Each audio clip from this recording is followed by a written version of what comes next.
আগামী বুধবার হতে শনিবার পর্যন্ত সকাল 7টা হতে রাত 8টা পর্যন্ত সন্ধ্যা আইন কিংবা কারফিউ শিথিল থাকবে। আমি আপনাদের মাধ্যমে সবাইকে অনুরোধ করব, সবাই যেন এই সন্ধ্যা আইনটি মেনে চলেন।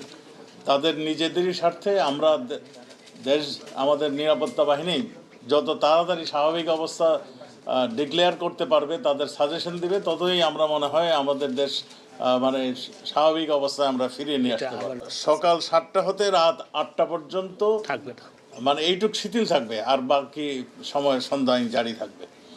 তা আমাদের সময় সবাই আলোচনার প্রেক্ষিতে আমরা আরও কিছু সিদ্ধান্ত আমরা মানে আলোচনা হয়েছে, যেমন শিক্ষাক্ষেত্রে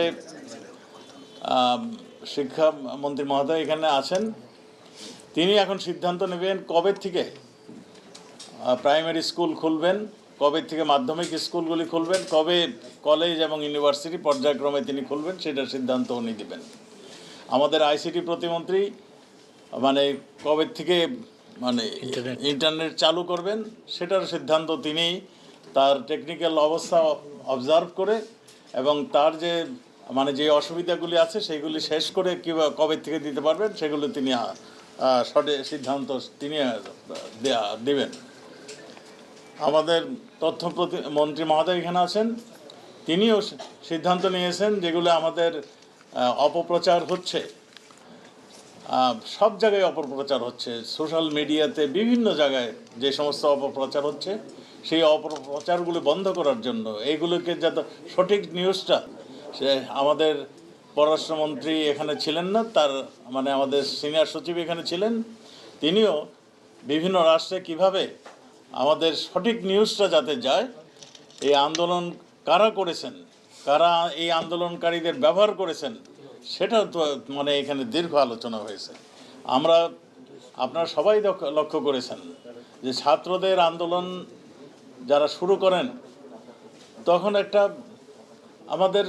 আমাদের সবাই ধারণা করেছি যে ছাত্রদের আন্দোলন একটা অহিংস আন্দোলন, তারা আন্দোলন করবে তাদের দাবির জন্য, এবং আমরা তাদের দাবির প্রতি সবসময় সহানুভূতি আমাদের ছিল। আমরা 2018-তে এই দাবি উঠেছিল, তখনই আমরা স্পষ্ট করে বলে দিয়েছিলাম যে আমরা ওই যে কোটাটা, সেই কোটাটা আমরা তখনই কয়েক সেক্টরে বিলুপ্ত করে দিয়েছিলাম। আমাদের সবাই তখন সানন্দে এই মানে এই আন্দোলনকারীরা ফিরে গিয়েছিলেন। মহামান্য হাইকোর্ট সংক্ষুব্ধ হয়ে কয়েকজন মুক্তিযোদ্ধা সন্তান এটার বিরুদ্ধে তারা রিট আবেদন করেছিলেন, হাইকোর্ট সেখানে একটা সিদ্ধান্ত দিয়েছিলেন। সেটা কিন্তু আমাদের মাননীয় আইনমন্ত্রী এখানে আছেন, আমাদের সরকারের তরফ থেকে আমরা কিন্তু তার বিরুদ্ধে আমরা আপিল করে দিয়েছিলাম। এই আন্দোলনকারীরা যখন মানে আন্দোলন শুরু করার আগেই কিন্তু আমরা এটা করে দিয়েছি। আন্দোলনকারীরা যখন আবার আন্দোলন শুরু করলেন, তখন আমরা বললাম যে যেহেতু আমাদের বাংলাদেশের আদালত সম্পূর্ণ স্বাধীন, বিচার ব্যবস্থা সম্পূর্ণ স্বাধীন, কাজেই এটা আইনের মাধ্যমে এটা সমাধান হওয়া উচিত। আমরা আপিল করেছি এবং যারা সংক্ষুব্ধ হয়েছে তারাও অ্যাডেড পার্টি হিসাবে সেখানে হাইকোর্টে যেন তাদের বক্তব্য দেওয়া হয়,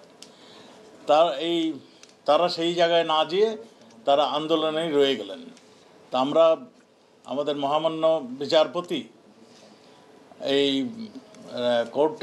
রায়টাকে মানে একটা